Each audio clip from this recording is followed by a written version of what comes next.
This weekend, Ryan is upgrading trees, Andy is serving slushies, and it all ends with us playing with our balls again. I'm Ryan. I'm Andy.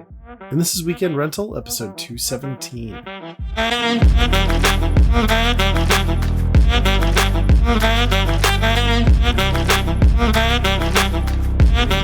Alright, hello everyone, and welcome back for another one.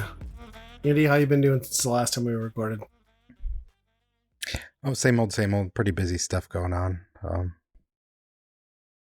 I'm pining for a weekend of nothing going on. Oh man, that sounds like a dream to me too. Mm-hmm. I mean, luckily we're coming up on the season where there's nothing going on weekends, so, I guess you'll have plenty of free time over November and December. Yeah. We pretty much got our Christmas shopping done. This is Wow. like the first, we're like a month early than we usually are. It's impressive. Yeah. Yeah. We haven't had to worry about that because this is like, we were talking before the show, my son just turned 12. So that was like you get a phone year and then the other kid gets a big gift year and it's all like one thing. So basically on their birthdays, they got a birthday, Christmas combined gift. So essentially we are done too. So that's pretty easy. Nice. Yeah. Yeah. And then, for my wife, I got a big old bag of coal. So it's perfect. And for me, I'm sure it's an enema. So yeah. It's crazy how fast this fall went by, and now we're in the holidays already. Like I can't wrap my head around next Thursday being Thanksgiving already. Like I was at work today and I had to reschedule a couple meetings because I was like, oh shit, like that's Thanksgiving already. Like I guess I need to redo those. It explains why everyone's calendar was open. So yeah. Yep. And then it seems really late for Thanksgiving this year. Yeah. As far as in November itself. Yeah. And then our family has tuned up our Christmas party up to like middle of December. So now December just becomes the holidays from like Thanksgiving all the way through the end of the year. It's just like constant. Right. But then that means you get a low key Christmas at the end of the month, right? With just you guys for the most part. And yep. That's always nice. Yep. Yeah.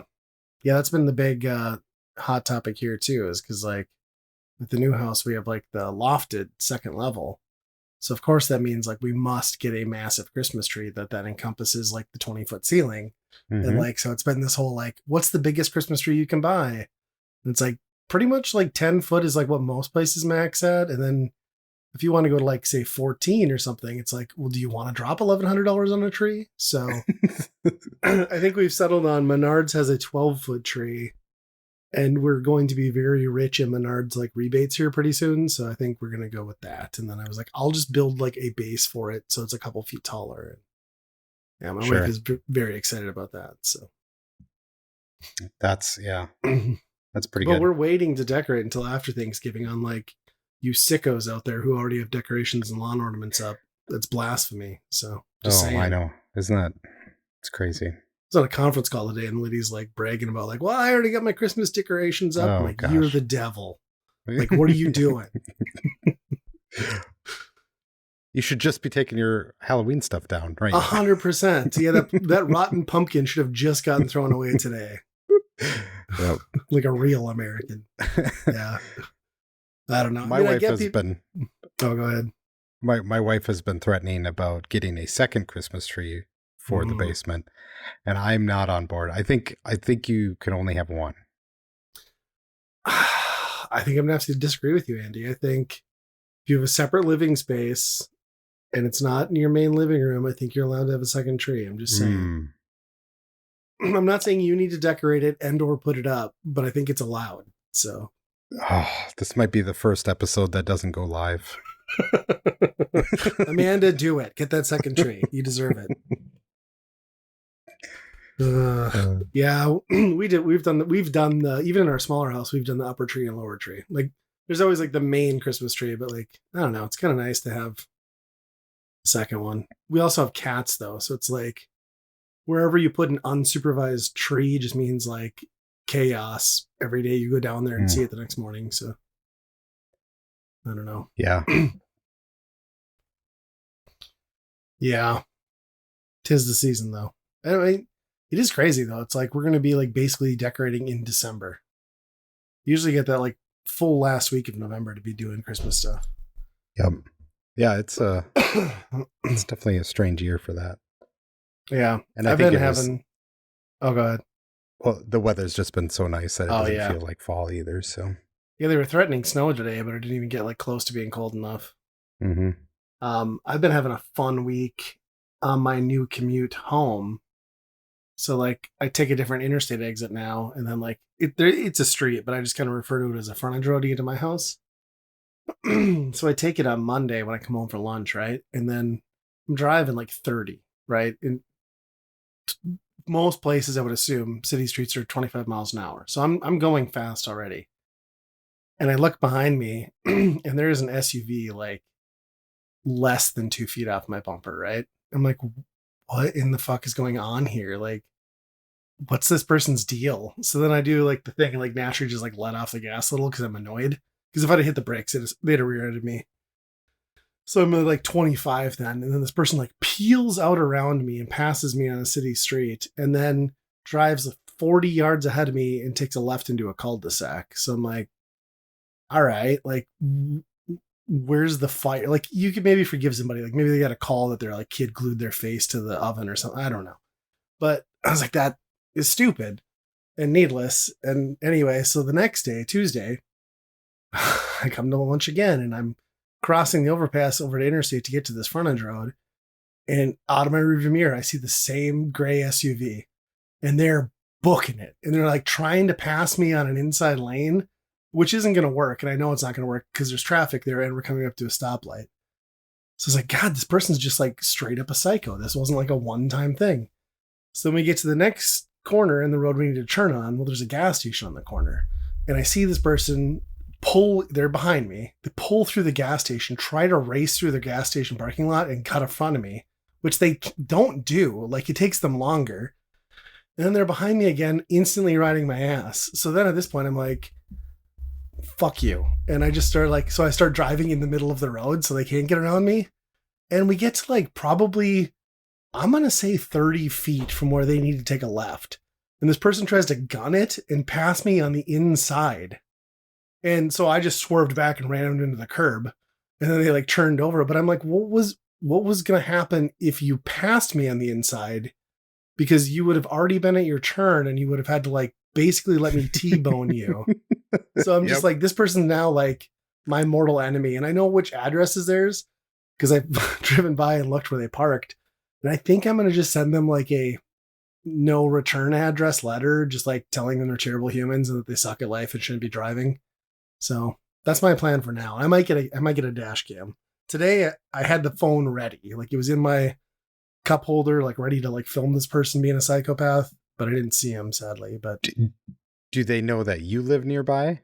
Do you think? Or I don't know, but I mean, I can't imagine this is the last time I will encounter them either, because clearly we have a very similar schedule. So Mhm. it's just I don't understand some people. Even I can't. Yeah, every day doing yeah, that. That's right. crazy. Right. That's the thing is like I can excuse somebody driving crazy once. Like maybe there's a reason. Like maybe your wife's in labor. Like I don't know, but hmm clearly they're just like awful human beings and terrible drivers. And I'm just like calculating the math in my head. I'm like, even if I wasn't in front of you from the time we both turned, you're adding like 10 seconds of value back to your life and putting everyone else at risk. You know, there's like kids on the street and I don't know. In general, I mean, city driving, you're really not gaining much, right? No. Like doing any of that. So yeah, that's Yeah. crazy. Yeah. Cutting through So, cutting through gas stations, like that's like video game right. stuff. That's like Right. what?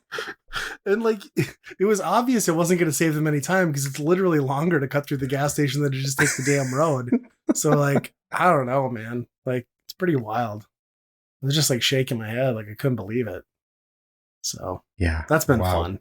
You know, new neighborhood joys. So Yeah. I can't wait to see what that escalates into. yeah, Nothing good for anybody. I'll tell you that right now. A gun to my throat, probably. Yeah.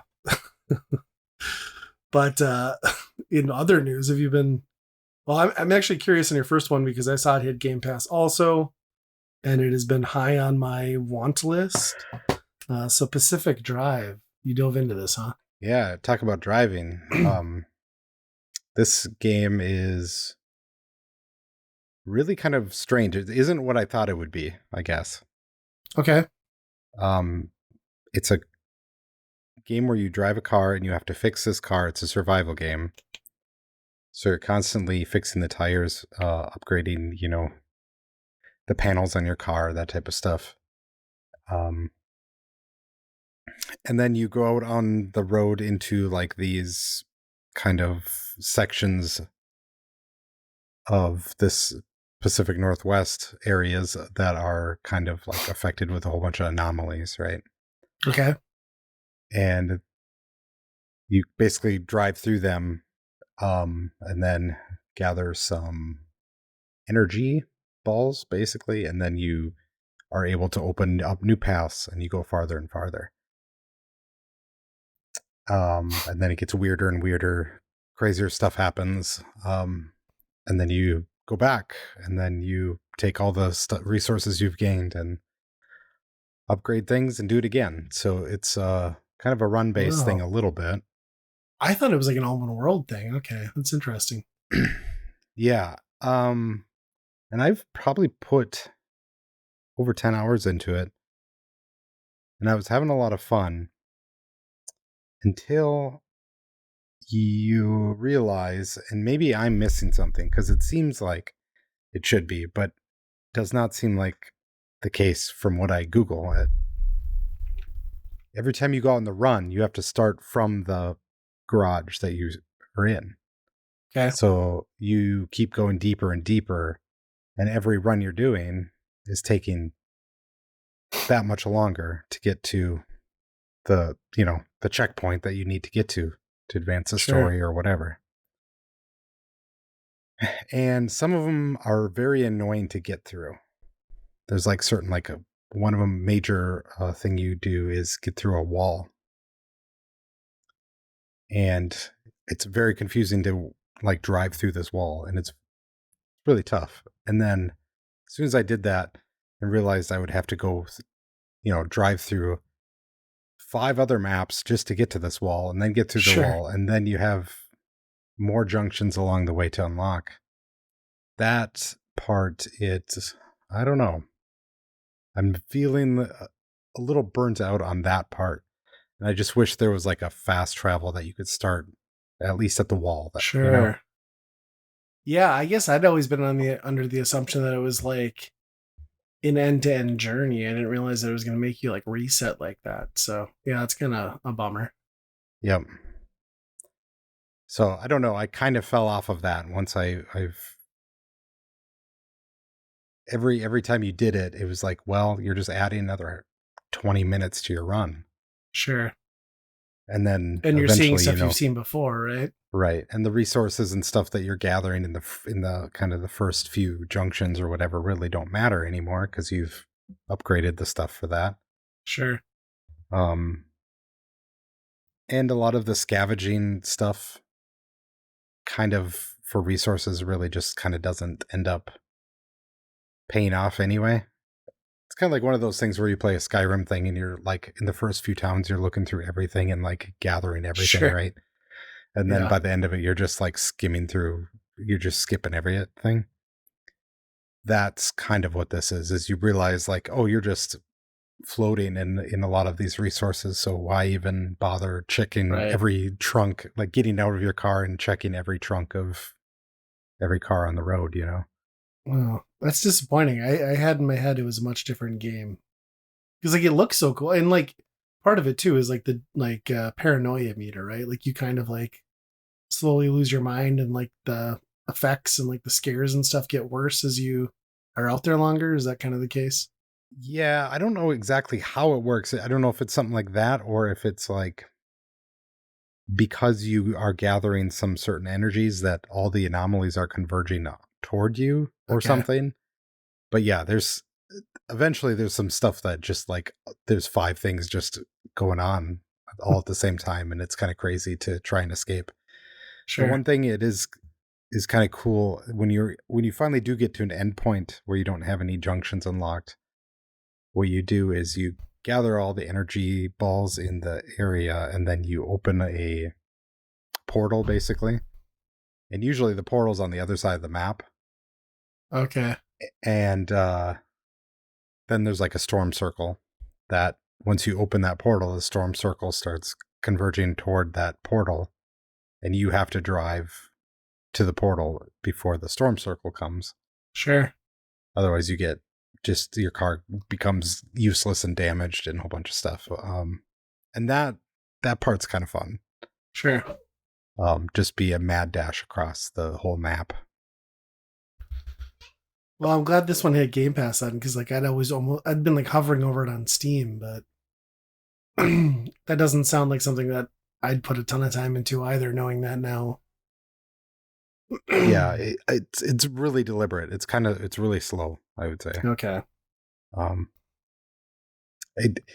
somebody when I googled it, like is there fast travel or whatever, and basically the people said no, this is like Escape from Tarkov, but you're in a Sure. car. And I'm like, okay, this makes more sense, and this is not my type of game. Yeah. Once you said that, now I'm like, nah, nah. Well, that's too bad. I mean, the aesthetic of it looks really cool, though. Yeah, Yeah. it's kind of weird though. Like I beat this one level with the walls, and even a lot of the other achievements I'm getting, it comes up as like the super rare achievements that only like 3% of people are accomplishing. I'm like, So people are falling off nobody's early, is what you're playing. Yeah, saying. nobody's Yeah. playing this game. Huh.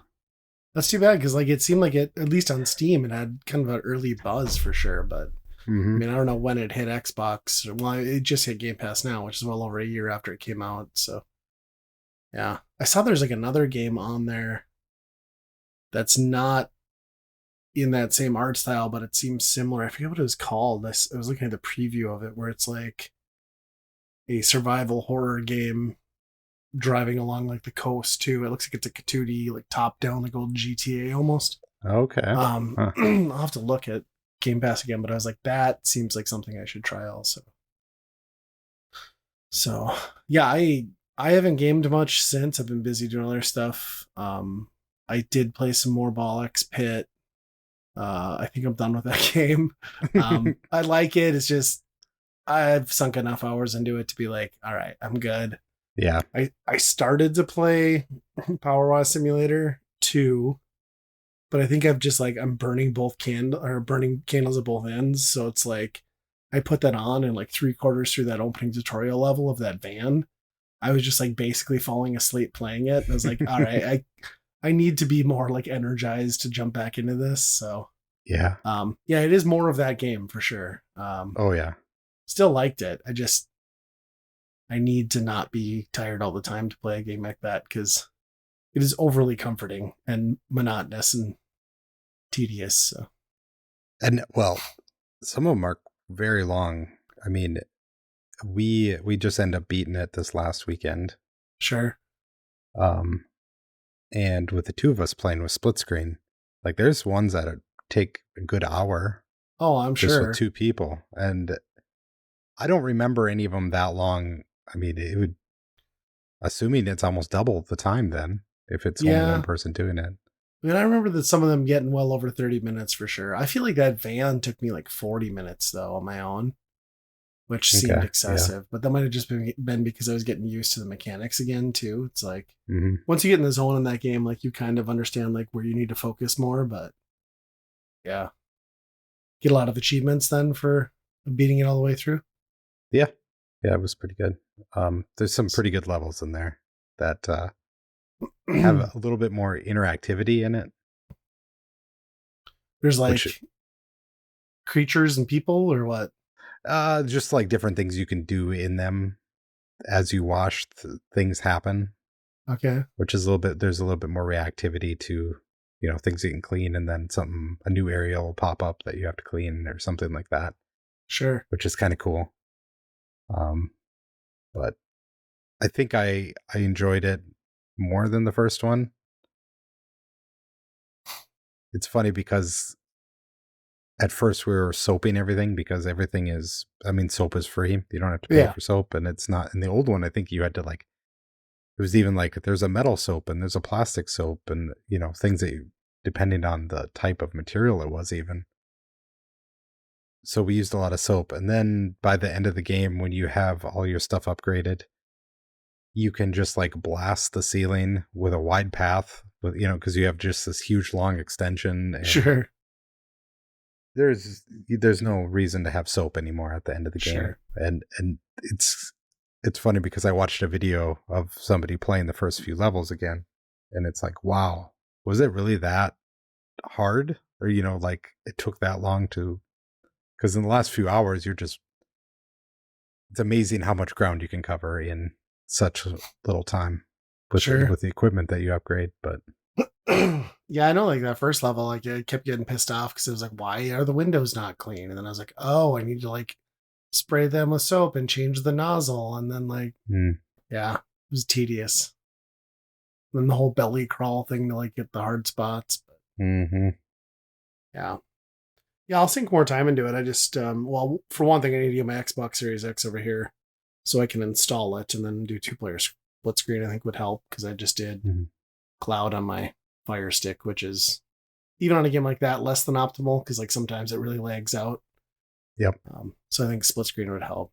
But other than that, I did watch the new Witcher series, which I'd imagine is probably getting polarizing reviews. You either liked it or you hated it because they recast the main actor for Geralt, which I'll admit is hard to get used to. I think it helps that the main protagonists all have separate stories this season. So not seeing them together is a little less jarring when you're introducing Okay. a replacement for the main character. Once you get a couple episodes in, though, like you just kind of adapt to it. It's not like Hemsworth is bad. He's maybe more like personable in his tone of playing this character than the previous actor was. And they do some good stuff. Like I think the story is actually really good. Like it's on. I mean, again, I'm sure the internet has wildly different opinions on this, but like I think the story and the writing is just as strong as it was in the previous 3 seasons. They left it on a cliffhanger again, so whether or not we get more and see a resolution of Mm, the story, I don't know. And they kind of do like a fun thing in the middle where it's almost like a fellowship sort of vibe, like where he's got like a couple dwarfs and like a human friend and like a vampire friend, and it feels a lot like you're watching like the Fellowship form for like an episode or two, hmm. and that's kind of cool to see. And everyone gets like a backstory, uh, but a lot of gruesome gore too. Like they really like, not that the series up to this point wasn't into that, but like there's just like visceral like ripping shit to shreds, which is pretty awesome and distracts from the fact that like that's not the Geralt I remember from the other seasons. I I would encourage people to watch it. Like give it a chance. Like you do eventually get past the fact that it's not the guy you're used to, but I don't think it makes it a worse story. I do think though that the numbers are probably going to be way down on this episode or this season because of that, but I still really I liked it. that's good to hear because I do need some push to watch it because I definitely have fallen off of it. Mm-hmm. At its peak when they were I made that kind of spin-off show which wasn't great, Right. And the and anime. then the anime, and then last season I felt like half of it was just at a party the whole Yeah. time, and then so I really was not and then yeah, the cherry on top of, obviously recasting, Yeah. it's been a real struggle to be get excited about it to the point where I even like the game, I'm like, Witcher 4, I don't know. Like, Yeah. that's crazy. Like, I should be very excited about the new game, you know? Yeah. So, so Yeah.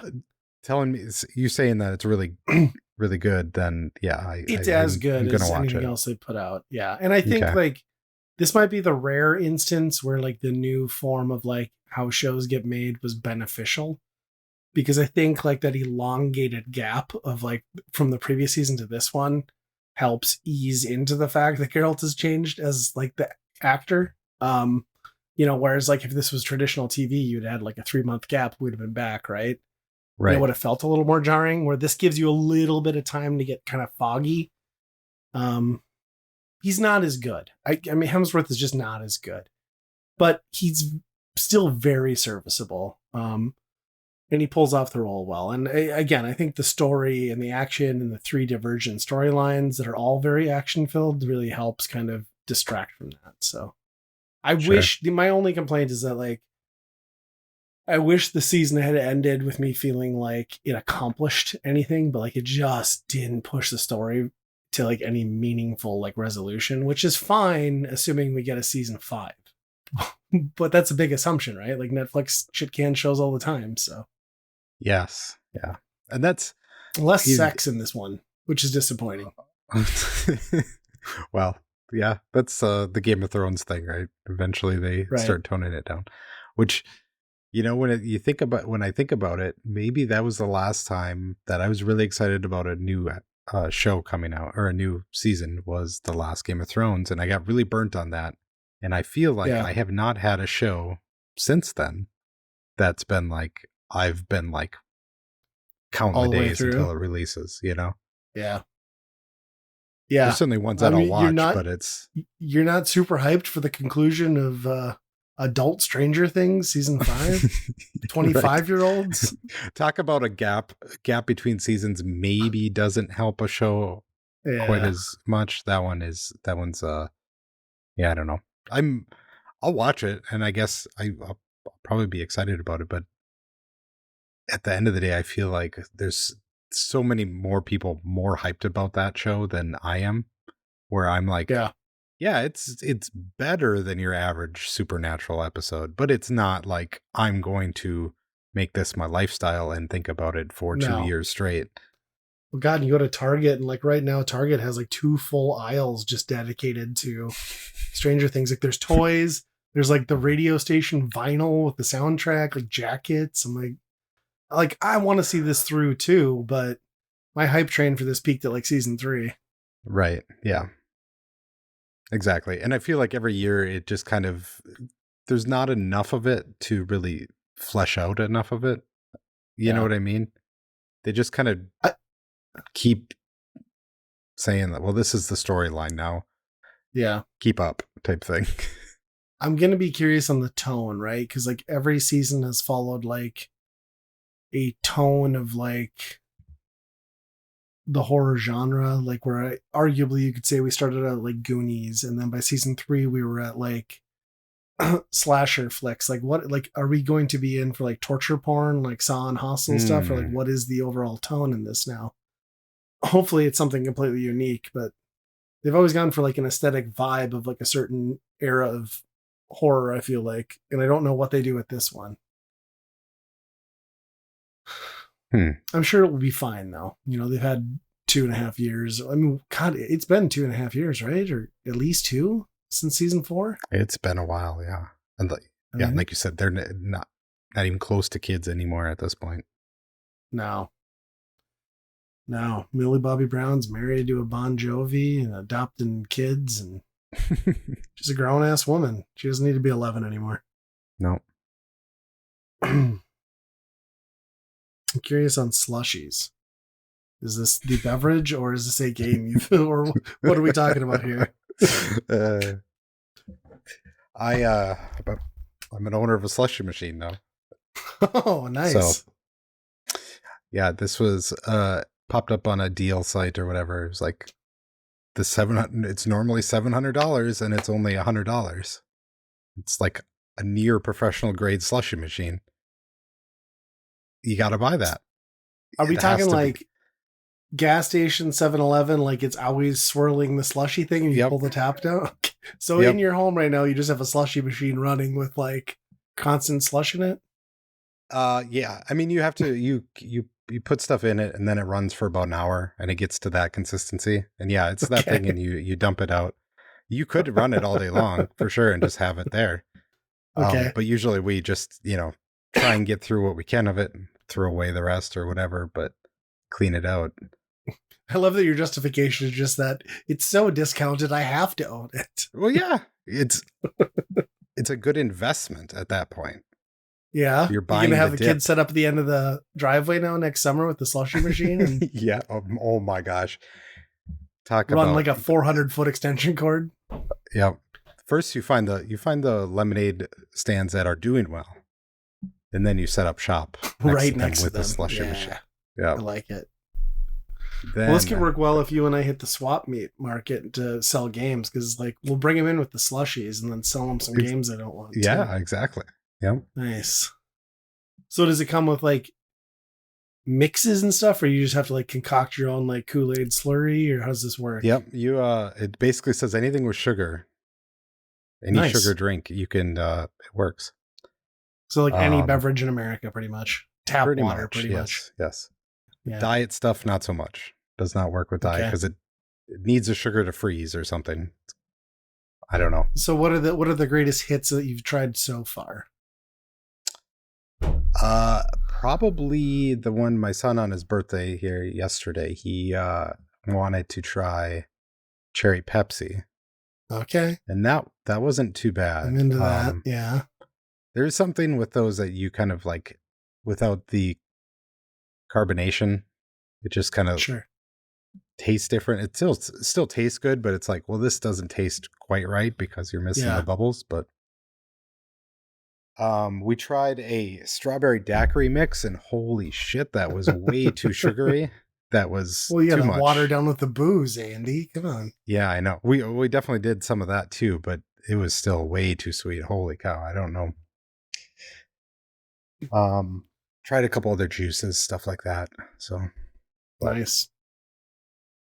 Yeah, I'm still always a getting big the fan hang of of like it. the Coke slushies. So I Yep. think that's when you got to do it. I mean, cherry Pepsi is pretty much there. So Yep.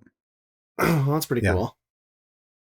Yeah, it's not Now too you bad. I just mean, you need just come home and instead of a beer, you just dump a 2 liter in the slushy machine. ready for happy hour. Yeah, now you Oh need that boy. like soda fountain machine and like industrial popcorn machine. You're all set. Mm-hmm. Mm-hmm. Yeah, I like it. Let's go. What is the brand of this? Anything Nostalgia, it's called. Okay. I think. I was just wondering if it was like Cuisinart or something like weird. No. But, huh. Well, when I finally get to your house and get to check it out, I expect a slushy. I'm telling you that Slushy. right now. Yeah. I'll bring the booze. You come up with the slushy. Mm-hmm. Oh, what else we got? Well, let's talk about the big one. Well, at least to me, this is the big one. So, kind of out of nowhere, Valve was like, "Hey, we got a whole shitload of new hardware today. Check it out. The new Steam controller, which they're just calling the Steam controller, which is confusing. A new VR, which I'm just not. I probably won't talk a lot on because like it's cool that they're doing a revision of their VR. It seems a little soon. It's basically the Meta Quest 3, even in like the functionality of like how it will dongle and connect to your PC. Similar. I think that might be wireless too. I'm not sure. It's all the cool. controllers look just like it too. Yeah. Yeah, like that's all great, but like what I'm really curious on and kind of surprised by is like we're doing Steam machines again, and like their last go round of the Steam machine was like the introduction of Steam OS. So they launched it in a very different gaming landscape with a unproven OS and basically went the 3DO model of like, here's the base specs, other manufacturers can make them. And they ranged as any PC would from like high end to low end, but their approach this time is we're manufacturing the Steam machines. There are 2 specs, which basically just differentiate in how much SSD you want to pay for up front. But keep in mind, these are PCs, so the SSD and the RAM and everything is fully upgradable on your own. And like they're just pushing it out. like as like a full TV PC experience. Um, which I'm not gonna lie, kind of feels like what Xbox wants to do. And they're getting beat to the punch pretty handily. And potentially, if priced right, because let's be honest, next gen's gonna be we're talking $1,000 consoles. We're pretty much there with current gen. That's 5 years old. Yeah. Like this thing has the potential to be the easy entry point to people who are on the fence about like PC games. I mean, it is a PC at the end of the day, but like, I don't know. What did you think about that? Yeah, I think I think there's some very tough conversations going on in the Microsoft headquarters about this, I'm sure. Yeah. Considering all their strategy lately has been leading to this, and they're just like, oh, we're doing that too. And you don't have to fuck with Windows. Great. Said everyone. You know what I mean? Yep. Um, I think it'll come down to price. Yeah, because Right. it's not going to be like a super powerhouse where No. the people that really like Steam gaming probably do enjoy being one up on consoles as far as performance and stuff. Yeah. And this isn't that. I'm guessing the bang for your buck is probably not going to be that great.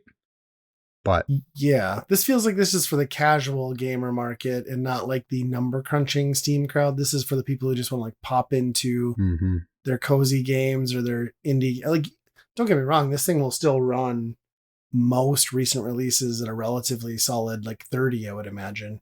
You know, you're not going to get 4K, but yeah, yeah, because what was it, like 16 gigs of RAM, like custom AMD architecture. I suppose it's going to depend on like how well, you know, and not everything runs on Steam OS. Most things do, but it's well, solid yeah, enough specs. It is like if you were buying like an $800 gaming PC is kind of what I feel like getting out of this. yeah, that's probably about right. I'm guessing it's probably in line kind of with current consoles, maybe a little bit better than that. Yeah, I saw like I guess they've been hesitant from the people that have asked them like point blank, like where does this sit on like the graphic spectrum? But it sounds like most analysts are like somewhere between like the Series S and like a PS5. It's like, you know, so it's like you're getting kind of like tail end of last gen, not quite the highest Sure, performance, you know, which sure. sounds reasonable. Yeah, I mean it's yeah, it's not going to be the biggest thing out there for sure, but I think Yeah. like you said, to just get something hooked up, I think it was good. I've not really done anything with Steam Deck before, so I don't know. But in the past, the hardware that I have had of Valve's, their old controller and their Steam Link Yeah. are are good for what they are, but it's just they're a little bit weird, right? Right. Like their big screen is just a little bit weird, and their controller is weird, and it's functional for what it is, but it's just a little bit off and weird. And I think if I mean from what I hear, this everybody loves the Steam Deck, so it's probably not the same with that type of hardware. Maybe they've nailed it, Yeah. but I could see, and like the last time they did Steam machines, the OS Was was not not great. good, like you said. Yeah. Yeah. I think the beauty here is like presumably you can hook up any controller to this that you can pair to Bluetooth. Mm-hmm. So it's like you can have your Xbox, which is kind of the de facto, or like the 8-bit duos. Again, like they didn't announce price, and that's like the part that I understand why they didn't announce price because like in this current market, it's tough to nail that down.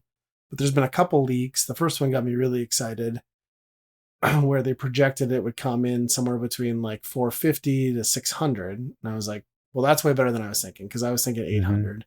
Then I saw another pitch that said it was 1200 from another leak, which I think is not right. That seems too high.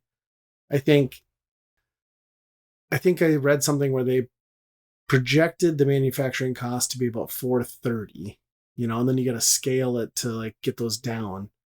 So I guess it really just depends on like how much Steam wants to profit versus like get ecosystems in front of people. There's something to be said too about going in too cheap and like losing perceived value because there's something with that too where it's like, well, if it costs that much, it's going to be worse than this thing, you know? Yeah. But I think if it comes in that sweet spot between like 6 and 800, it's kind of a no-brainer for a lot of people. Like, we got set up in the new house here, and like my kids are want to play Valorant together, and my daughter's like, "Well, can I use your old Xbox One?" I'm like, "You can, but it doesn't play Valorant." She's like, "Well, can I use your old Switch?" I'm like, "You can, but it doesn't play Valorant." She's like, "Can I buy an Xbox?" I'm like, "You can, but that's going to cost us this much a month." So it's like, if this thing's like, let's say it's $600, and I can buy it and hook it up, and I don't have to pay online gaming service fees, and they can just get in and play all the free to play games they want to anyway, and it's kind of like no muss, no fuss from me. Like, that's pretty sweet, you know? Right. And obviously Steam is all digital too, so they're Yep. making 30% on everything that is sold anyway Yep. to subsidize this stuff. So Yeah. It's it's got me really excited. I think it's got me more excited than the possibility of what next gen hardware will be from Sony or Xbox, which is presumably just PCs anyway. And the form factor on this is nice. Potentially the price can be nice. We'll just have to see.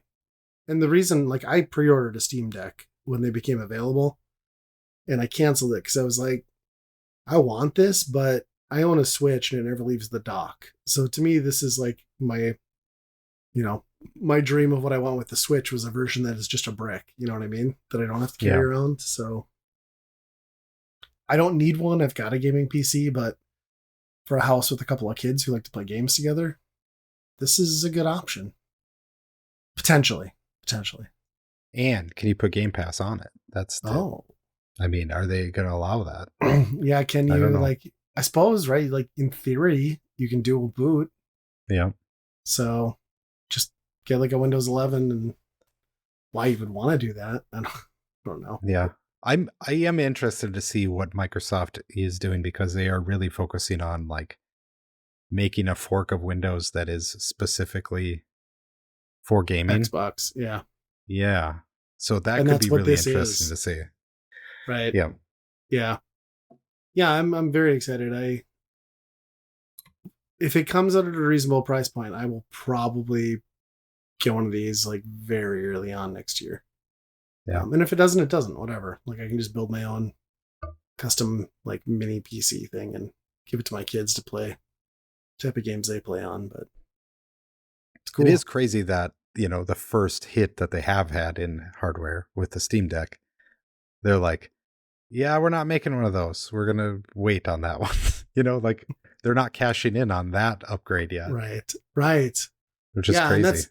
that's the thing is like the Steam Deck is very much showing its age and processing power because so Mm-hmm. this new Steam machine is supposedly 6 times more powerful than the Steam Deck, which lets you know that like you know that software itself is pushing its limits as far as like what it's going to be able to do going forward outside of like indie games.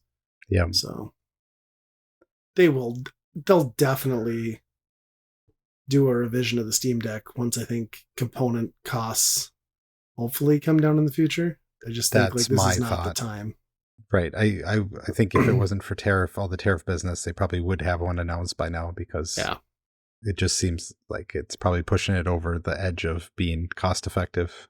Yeah, I would agree. Because it's pretty priced. Well, it's priced pretty competitive. Oh, I can't even talk. Priced pretty competitively now with the OLED. Like I think the thing is like six. Is that right? Yeah. 6 or 650, Mm-hmm. and nice OLED screen, decent amount of memory. So I mean that's Yeah. Switch prices. So Yep. yeah, I'm interested. I'm very interested in this. So kind of out of nowhere. Yeah. And faceplates are coming back. Yeah, I kind of like that. I like the fact that it's just like a generic faceplate too. It's just like a square box because it's almost like, well, why would you buy a custom one? Because like it'd be so easy just to buy like a vinyl wrap of like anything you wanted and just like Mm-hmm. custom wrap it yourself. Yep. So yeah, we're full on Xbox 360 mode again. So Yep. it's cool. Except without the red ring of death, I guess. Hopefully. We'll see. We'll have the blue bar of death, I guess. Yep. Yeah. I did like how they really like said you could make how customizable that LED bar is. I'm like, okay, guys, this is a little bit Right. This is too gamery, I think. Yeah, I'm not tinkering with that. Like, what are we doing here? Yeah, and then that like mock-up faceplate of like, this is not an actual product to like show all your diagnostics and stuff. I'm like, yeah, somebody will get a RetroPie and like do something weird like that, and hmm it won't be me. Yeah. Speaking of what else is happening in the gaming space, Yeah, today, Fortnite and Unity announced a saw that. collaboration, which is crazy because those are basically the only two game engines that are out there on a mass scale. And they're Yeah, apparently working together. Um, all games will be within Fortnite pretty soon, is what we're saying. yeah, and I don't know if I quite understand that because you already have to have, well, Epic, right, is a launcher already on PC. So I'm not sure I quite get the whole like purpose Yeah, of is it having just like them a in. compatibility mode or something that allows them to port games over easier from Unity? Or I suppose it's the Unity engine to bolster easy indie development, right? For like the ecosystem. But Yeah, I'm yeah, guessing that's a lot of it is getting like some sort of development kit that you can do the Fortnite things in Unity then, right? yeah, that's got to be the driver because it seems to be like their focus, right? Like the Roblox model is what they want. Mm-hmm. Yeah, I did read that too. It's pretty interesting. I'm I'm not sure curious what to see where that Unity gets goes. out of it, but I suppose licensing their engine maybe yeah, to I guess. consumers, but But those are yeah, like those are the things, to get into make something in Fortnite. You wouldn't think you would need a full blown Unity thing for. I don't know. I mean, and why wouldn't you go on Unreal? I'm sure they have that stuff already at that point. So, yeah, that's true too. Yeah, I don't know. I'm kind of past trying to understand what Fortnite is anymore. hmm, It's like an entire ecosystem. yeah. And I have to wonder how many people actually use it other than the main modes. I mean, obviously, there's a lot of Right? creative stuff in there that it goes crazy. But like even the other stuff that they've added, like the music stuff and racing stuff and Fall Guys and all that, like I just feel like it's that was fun for a month, Sure. and then the Lego stuff. I don't know. I mean, I'm sure there's kids in there using all that, but the, it's crazy amount of content that they're putting in there. Yeah, And it it's seems like, like at well, some who's point using it? some of it just becomes lost, right? And like never rises to the surface. Yeah, So what's the point? You're just throwing it down the well. yeah. Yeah. Um, it is crazy what they're doing right now, though, with The Simpsons having I an. updated it on my Switch too because I really want to play that at some point. Yeah, Did you the dive entire in? map. Yes, I've played it a little bit. My son's played quite a bit, and it's interesting because it's the whole map is The Simpsons, and but it is like a Fortnite map, so there's very segregated sections. There's a nuclear power plant. There's the little neighborhood that The Simpsons house is in, or Sure. stuff like that. Mr. Burns' house, Is the but monorail they're in there? Please tell me the monorail is in oh there. no, it's not. I don't think it Oh is, but you can no. get the song. You can get the song. Okay. Okay. Um, yeah, that is weird that they should have something like that in there. There are a decent amount of references in there that most Simpsons people will get. It's funny because they're almost all like season 5 or before. I mean, yeah, the you good know? ones, right? Like nobody cares about the stuff after. Yep. I heard they rebranded like the juice stuff, like to look like the Duff logo. Yeah. So it's Whatever like it's called. Slurp or whatever. Yeah, Yep. Slurp. Yep. Yeah. Yep. So there's a Slurp man somewhere. Yeah. There's a Slurp factory that you can go Nice. to. Yeah. Yeah. It's interesting. And then it's funny because, they have to work around skins always being the It's same height, right? yeah, Because otherwise you would have an unfair advantage. So how do we get Bart in there? Well, he just has to have like an exoskeleton for some reason, right? so weird. Yeah, I've heard that from a couple of people. Like that's the most jarring part is like you're casually running around like the world of the Simpsons, and all of a sudden like Goku flies in and starts like opening fire on you and stuff. Yeah. It's like kind of world breaking. Yeah. Yeah, this is like the perfect crossover like platform. I mean, like it's nice that they would do like the nods to like the current cultural stuff, but it's like cool to see like a deep cut for like the 40 something crowd probably is Mhm. who this is most aimed at. So Yeah. I wonder though if it is a big turnoff for the kids, because I mean it is overwhelmingly the all Simpsons. When Simpsons, the entire map is Simpsons and all you see is Simpsons and everything in it is Simpsons and all the skins in the store are that. sure. Kids, I mean, Simpsons are not relevant toward most kids playing Fortnite. So They're I not wonder, relevant for most of us in our 40s. So right. So I wonder if this is a big turnoff yeah, I for don't those. know. I don't know. That's a good point. My kid's been playing it, so must not be too big of a turnoff. But Hmm. it's I would imagine a lot of the references are 100% lost on them, right? Oh yeah. Yeah. Yeah. Like one of the skins is like Ned Flanders in a ski suit. And it's like, who's gonna, most people are like, why does he have skis on? Like, I don't know. Yeah. The high definition ass cheeks. Yeah. Yeah. No, I've been dying to play it. I just haven't found time, but I saw my update came through last night, so Hmm. maybe this weekend I'll get into a game or two. Hmm.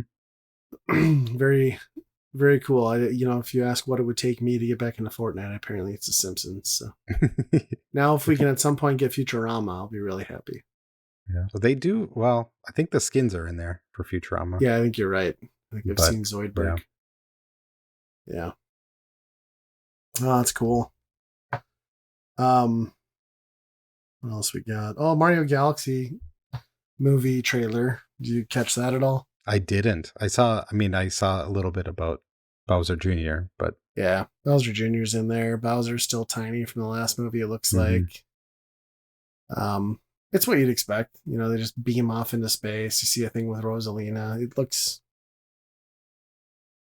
It looks very much the same as what the last movie looked like. So I'd imagine their push, for Galaxy is just like the amount of more content and freedom it gives DreamWorks to just kind of go nuts with Mhm. a lot of stuff instead of being confined to like the Mushroom Kingdom. So we'll see how carried away they get with it, I guess, is kind of my thinking.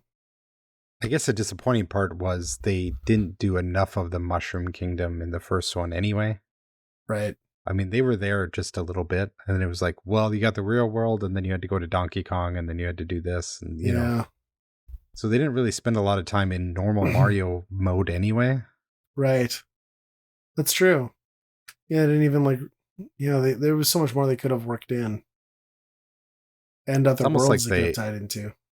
yeah, it's almost like they thought they maybe would only have one movie, Yeah, which is probably. an absurd thing to think about nowadays. Everybody plans that they're going to have 5 movies, but Yeah. because they did a lot in that movie. Um, I'm sure this is hmm, going to be fine. Like, I'm sure it'll be just as good as the other one. I still say those Sonic movies trump what the Mario movie was, but that's just me. yeah, yeah, I think so too. Because they're Maybe trying not to the be an first one. entertaining movie. I think Yeah. the other ones are yeah, I don't know. Which that brings us to my last topic, and that was like the Game Awards and some of the stuff going on around that. Which, I mean, say what you want about the Game Awards, I feel like they're an overblown non-barometer of like the actual gaming world. They're just pay for wins, or it feels very like Golden Globes ish, right? Like where it's all like an evil conglomerate running it. But that was one of the things that they noted was how Sonic 3 got completely snubbed for the best adaptation Mm, category. Um, and I saw the nominees list stuff, and it's what you'd expect. I do think they're gonna fuck Nintendo again, though. Like, Astrobot won Game of the Year last year, deservingly so. I haven't played every game on that list, but Donkey Kong Bonanza is a better platformer than even Astrobot, in my opinion. And you know that they're going to do it a huge disservice and just throw it in the best family games category that they invent just for Nintendo because they're Yeah. fucks, which is Yeah. bullshit. Um, but then the Yeah. other news that came out was, did you see that thing on Megabonk? Yeah. That he's like, I'm not going to accept it or something, right? Yeah, he was like, not. The game was nominated for like best debut from an indie dev, and it was like, well, I made games under different dev studio names. This is my first game, so he like politely withdrew, which Keeley like retweeted, but like kind of muddied it more to make it seem like it was like almost nefarious a little bit. But Hmm. I'm kind of like, who cares? Like if that's the first studio name you've used and that's your first game from that studio, like, go for it, dude. Like everybody's made games before their first game. You know what I mean? Right. I think it's I mean, some version of a game, Yes. even the first thing you compiled to yourself to check is technically a game, right? So, Uh huh. like, I don't know. I It just seems the past disappointing winners because haven't been like that, you know? right. And so many fans were excited about it. So it's like, I mean, good for him for doing it. Like, I don't think it's the wrong choice, but I just guarantee you something probably more ridiculous and like maybe AAA backed to some extent will be taking it. So I don't know. Right. Because to go far enough down the ladder to find somebody who has never released a commercial product before, and this was their first one, I think Yeah. the quality of those are going to be, I mean, you're not going to even heard of them, right? So, Yeah. Yeah. I don't know. I'm going to skip the Game Awards again. I think I stopped watching about whatever year it was that he like cried for like the hardship Kojima went through and like, hmm. you know, crawled his way with two broken ankles and his elbows through rice fields to develop Death Stranding. And I was just like, this is much. This Well, is a bit much. yeah, I'm sure he'll be back again this year. Yeah, Um, I'm Death Stranding 2 or Clara Obscura seem like the obvious winners of Game of mhm. the Year. Yep. Or Hollow Knight. I could see that. Yeah, maybe. That'll get best debut from an indie dev. Yeah. uh, it's been long enough. Yeah. People Yep. forgot. It's a new game. Um, so MinMax, they did a stream where they watched the very first Spike TV video game awards. Oh, dude, those were so cringe. Oh my gosh. It took me back to a place where I was embarrassed that I lived during that time. Yeah, It was incredible. You think that the early 2000s, like, culturally has not changed that much, but you watch something like that and you're like, "Oh, we've changed a lot." yeah. Was it worse than the Bic Man year even? Oh, way worse. This was like very problematic. It was Madden won game of the year, whatever Oh, yeah, that Madden that is was here. problematic. And then David Spade was the host, No and way.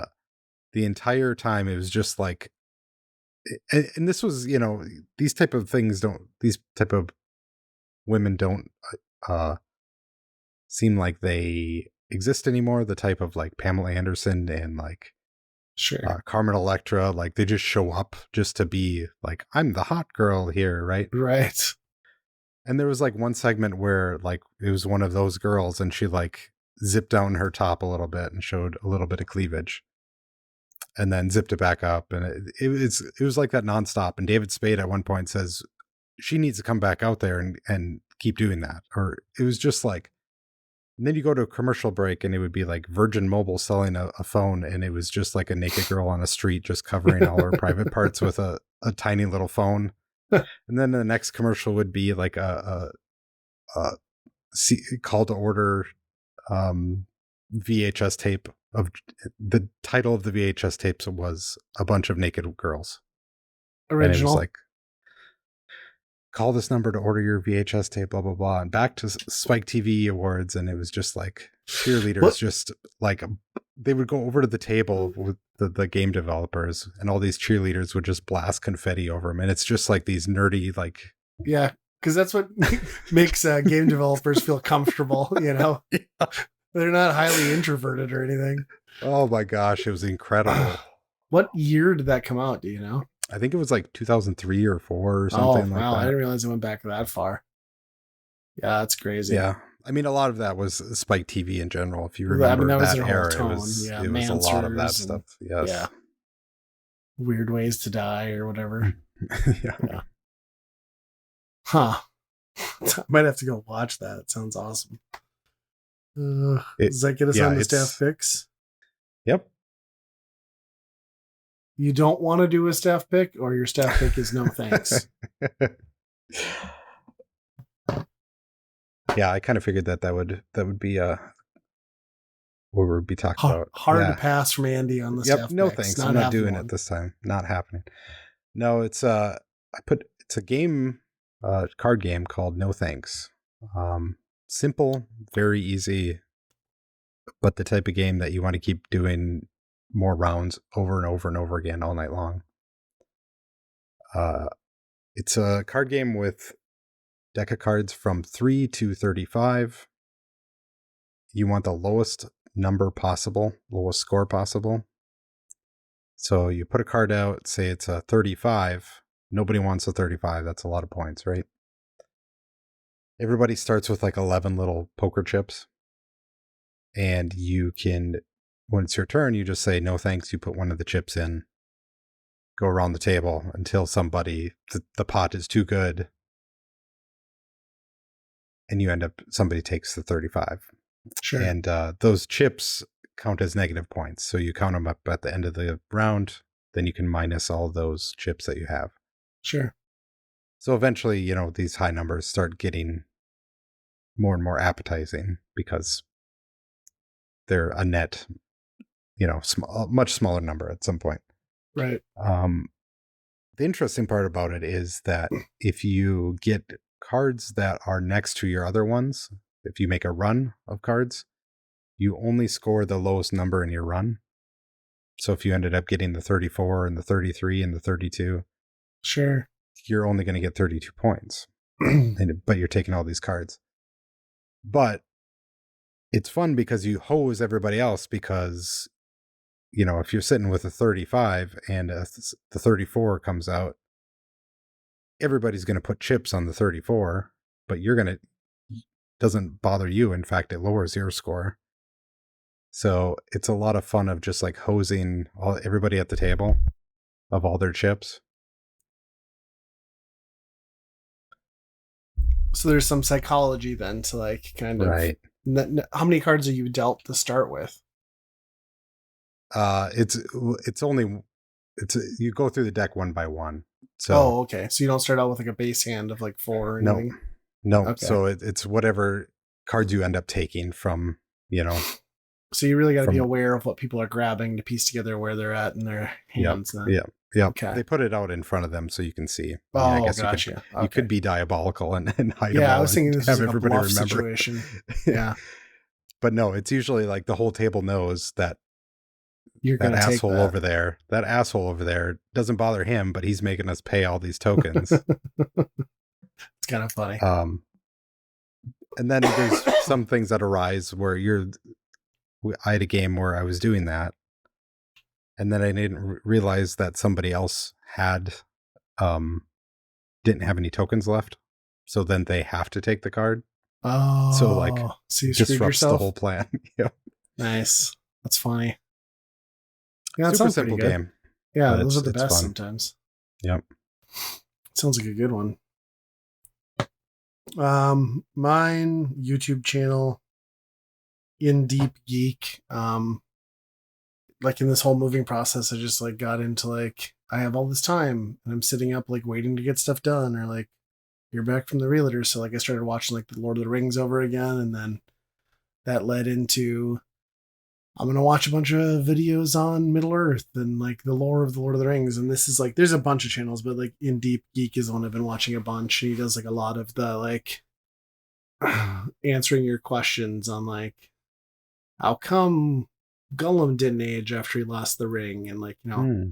it'll do a video explaining that like well in the book it explained it much differently, but in the conclusion of the trilogy they aged Bilbo in what seemed like a rapid amount of time, but really it was like a 3 year span, and like Gollum eventually would have aged, but he had the ring way longer, so the power was great, and then like just stuff like okay, where was the third Elven ring? It turns out like Gandalf was in possession of like the Ring of Fire, the third Elven ring, throughout the entire trilogy, and like No. only a couple of the people knew it. Like the like high elves knew, but like, and then they said like that also sort of explains why like Saruman was like poised against him even more because like he became aware of it at some point, and it's Oh, just huh. like a lot of like the good lore and like I like the stuff more that like dives into like the Silmarillion and the other like works of Tolkien where like you get some more of the lore on like Morgoth and like the Valar and like the old kingdom that created um what you see in the Lord of the Rings, and like how Gandalf was actually like a fallen servant of like that old age and like is incredibly powerful. And I don't know, it's cool like if you want more backstory. And I don't know, I still stand that the Lord of the Rings trilogy as far as films go will probably always go down as like the greatest like well executed written word to screenplay that I don't think anyone's ever going to top that, at least not in my lifetime. So holds up. Yeah, I think so too. From straight like from the beginning to the end, it feels like a real journey, right? I Yeah, know some people could say that, oh, the original Star Wars ones, but there's so many like kind of humps, and you can tell like how the tone of it changes so fast sometimes if you watch it back to right. back, And that just like it that it wasn't a wasn't fully like all realized one thing. vision. Right. Right. Because Yeah. like the fact like the Princess Leia situation in general, like it Right. was clear he didn't have that whole thing fleshed out, right? Yep. where Peter Jackson had the benefit of like this is a fully very well developed, very character developed story to rip from, where George Lucas obviously had ideas, but they weren't on paper yet, right? Right. I mean, And there is interesting because like you said, I mean there's a lot of other details in is it the Silmarillion or something like that yeah, other that's book it's like you like said? yeah, that's like the whole compendium of like otherworldly events and stuff. Right. Which you can't really make a movie with that Right. type of stuff. You can adapt certain parts of it, which I'm sure they've Mm-hmm. done certain sections, but they can't flesh all of that out into a movie coherently.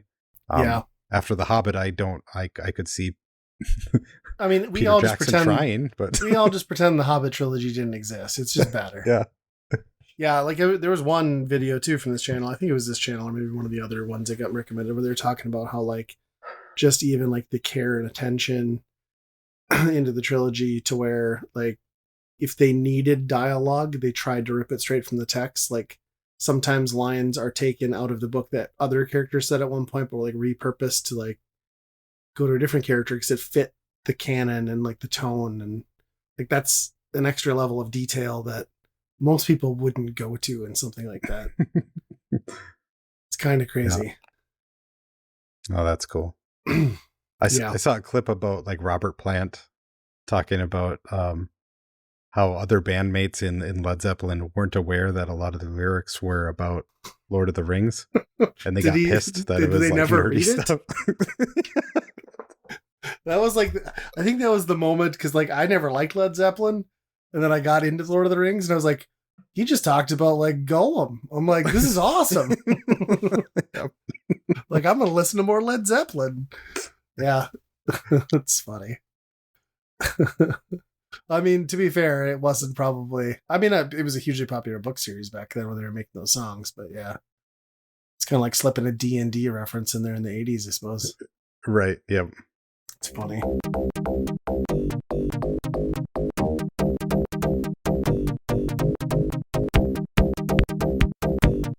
If you're having a good time with us at Weekend Rental, I think you might enjoy all the great geeky stuff found on the Geekade Podcast Network. They've got podcasts about games, music, movies, and more. Plus, if you order off their secret menu, also known as the Geekade Patreon, you just might find an exclusive movie podcast hosted by Ryan and myself. Check it out over at geekade.com. And hey, if you'd like to turn Weekend Rental into a true multimedia experience, our YouTube and Twitch channels might just be for you.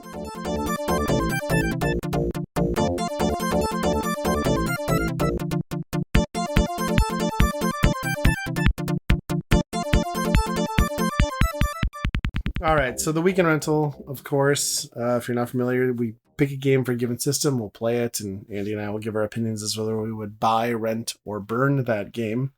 We're going with the Sega Genesis, and we're talking about Vector Man, a 1995 pretty late release for the Genesis, which, let's be honest, it is Sega's answer to Donkey Kong Country. That is what they tried to do. Whether or not they executed it as well, it's like taking the Donkey Kong Country art style and adapting it into like a Mega Man game of sorts, I guess. That's maybe a stretch because it's nowhere near as good as Mega Man. Yeah. The I don't know if they had a fully realized vision on how they wanted it to look other than like, look what we can do. Yeah, it doesn't seem on like some it. Things. It is like, hey, that's a cool effect. How do we use that? Yeah, right. There must have been something along these lines in these early things. It's probably like an animation thing or something that like we had to make characters out of balls or something, or limbs. I mean, like Rayman is kind of like that. There was literally a game on the Genesis and Super Nintendo called Balls. Yeah. That was just balls fighting each other in a fighting game. Yeah. And even like that old Nintendo game, was a Joy Mech fight. That was kind of that type of thing too. And it's got to be something along those lines that it was too hard to animate or program the animation. For sprites to do something like that. But if they're floating orbs, you can do anything. Yeah.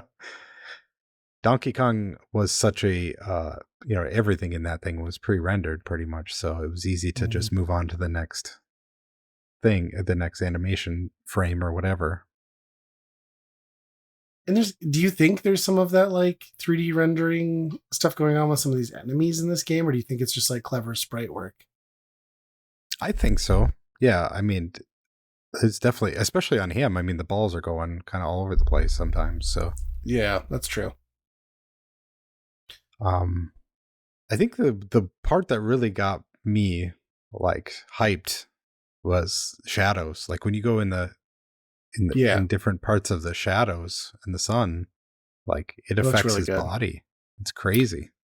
And the caving, like the cave systems with like the water and like, all of that looks gorgeous. I will say, like, I've tried to get into this game many times. I think I might have gotten further this playthrough than I have before, but like the one thing that always stands out is like the punishing difficulty.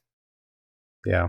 So I immediately, before even starting this play session, went in and changed it to like the easiest one. And it's still like kind of a taxing game that demands you to like play a little slower and be more cautious because it's very inconsistent and weird in how it like gives you life replenishments. Like I feel like you will go huge amounts of distance in a stage and then all of a sudden it'll give you like 6 of them.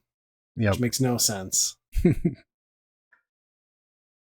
Yeah, and then I inevitably forget that you need to blow up TVs as the bonus thing too for like the first 3 levels, and I was like, oh, like TV bonus. I didn't blow any of those up. Got it. Yeah. And that's where you get a lot of the bonus or transformations and stuff like that too out of the TVs. Yep, which are kind of neat, but like non-essential. Yeah, and if they are, they're like, well, you turned into a bomb here, and this is the only place that you would expect to blow something up, so that was why that was there, type of thing. Or a motorcycle that ran through a wall. Yep. Yeah. Let's talk a little bit though about like the like fu this game throws at you in the front, right? So you get a normal, what I would consider Mega Man style level, which easy enough to beat. And then after beating that world, it immediately throws you into this Mode 7 pseudo 3D top down like minecart level with Well, like they had to compete zero with Donkey explanation. Kong. Yeah, zero explanation, impossibly hard. With a rewind feature on a Switch, it's fine. And even like once you figure out what you're doing, it's fine. But I have to Yeah, imagine how many kids never made it past that. And right. then To immediately after that, it's like, oh, we fucked you with that one. Let's throw you into everyone's favorite worlds in a game like this, water. Like, talk about putting your worst foot forward. yeah, it is funny because that was what I thought was like, oh, minecarts, it's got to be Donkey Kong, and then Yep. the swimming levels. They also have very famous swimming levels in Yep. those games, and it very much seems like that type of, and because they're kind of maze like too, right? In some Yes. regards, especially that third level is just go up basically. It's the Yeah. thing. It is amazing, like, once you get past that stuff and get into the later levels, like, how much stuff they just really throw at you. Like you said, like the shading and shadowing, water effects, like vertical scrolling, like layer scrolling, like elevators in Minecraft or mine carts, and like Yeah. um it's all really gorgeous. It's just it all feels I feel like where Donkey Kong Country visually was spectacular, it also like did a really good. I mean, it doesn't have the best controls. It's slippery, but it had the controls to kind of match it. Where this feels like punishing in ways a lot of times just because of how slippery the controls are and how tight that zoom is on the character. Like Hmm. it's you almost have to always be running firing your gun, I feel like, to make sure you don't take like a dumb hit from something that you're going to walk into off screen. I And think that then was my biggest problem too. Was you are very zoomed in, and yeah, you yeah. can't see much off the screen. Did you get to the enemy, the final boss that's like three little multicolored vectorman thing that like fuse together? No, I got trapped. There was one guy who looked like a bulldozer. Okay. Yeah, like Oh, a and he skull had with like, a bulldozer thing. Yeah. yeah, I didn't know how to get past him. You just got to keep shooting Really? endlessly. Yeah. I shot and shot, and I'm like, oh, something's not working here. Yeah, eventually you blow his like bulldozer thing off, and then if you lure him towards you, you can jump over him. And Okay. that's how I got around Huh. him. But I got to an enemy, like a final boss where it was like vector men who combined to make one big vector man. And I don't know if like I just didn't take him down fast enough, but then it would like he would do different forms, but then he would eventually fuse into like a humanoid version and walk towards the right or the left of the screen. And no matter what I did, once he hit the left side of the screen, it insta killed me. And that was the end of the Oh, fight. jeez. And then you come into the biggest glaring problem, in my opinion, with this game is that there are no mid level checkpoints. If you Hmm. die in a level at any point, you go all the way back, which is insane for a Yeah. platformer in 1995. It makes no sense. Yep. And That then is padded sometimes difficulty. it's just like, oh, you didn't do it fast enough. We have a timer on it, Right. so you didn't do it fast enough. So start over, try again. Yeah, those are the things that didn't need to be added into an already what I would say is pretty challenging platformer.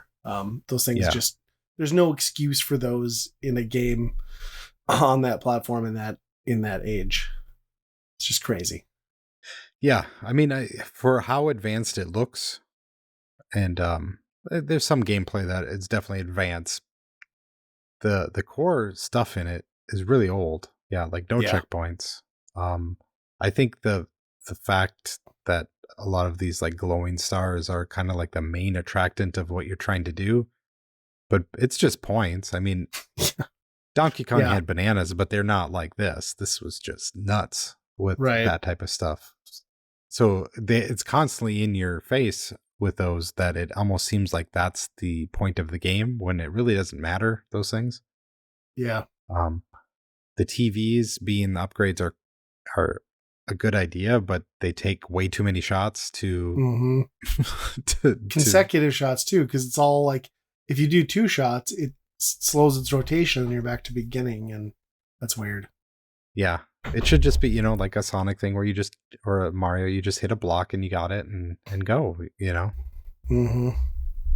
So yeah, there's a lot of old style of type of design in this game, which is very conflicting to how it looks. Yeah. Yeah, I agree. I've tried to get into this game many, many times, and it's just never really latched onto me. I think I appreciated it more this go around. And that might have been largely just because I was abusing the rewind feature when I needed to, which was mostly at Hmm. bosses, because I felt like in almost every case I got to a boss with 2 hit points left. And it was just like that wasn't enough to learn a pattern. So it's like, Yeah, if I was doing that just on original hardware and resetting each time, I would have just walked away long back to the ago, start. Yeah. Yeah, I don't know what it was with Sega kind of toward the end where they really ramped up difficulty on stuff. That was like, Mm-hmm. these are the hard games.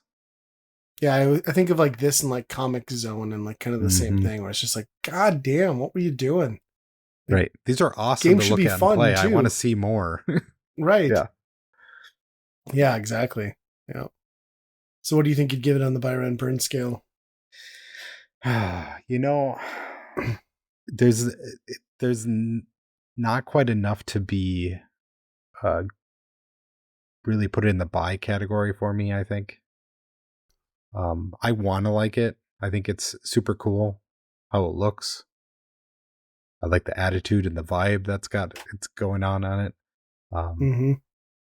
when the story is you are basically a Wally, Yeah, essentially. Right. robot, Yep. and the first few levels you're going to the North Pole and killing polar bears. I don't think that was like that's what we should be doing to save the world. They destroyed Anyway. the Earth, Andy. Anyway, I think I'm going to give it a rent. It's just a little bit too unforgiving for the type of playstyle that I want to see in this game. This is the type of game that is a marvel to look at, and I just want to see it. Yeah. Yeah, I think I'll go with a rent as well. I think, if you'd asked me to do this before playing it again, I probably would have given it a burn. But I think I had a better experience with it this time than I have in previous attempts. And it is just it sets out what it wants to do as far as like being a spectacle and a showpiece, and I think that's really what the intention was behind it for the Genesis. And it accomplishes that, and it is cool, and it's a solid enough game.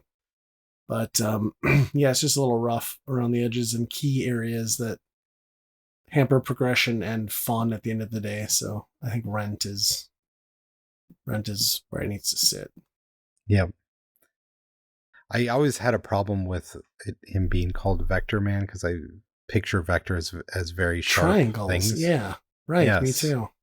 And he's very round, but I understand that that's what big polygons are made out of, is triangles. So that's probably what they Sure. were trying to go for. Plus, Orb Man just doesn't sound as cool. Or Ball Man, uh, Yeah.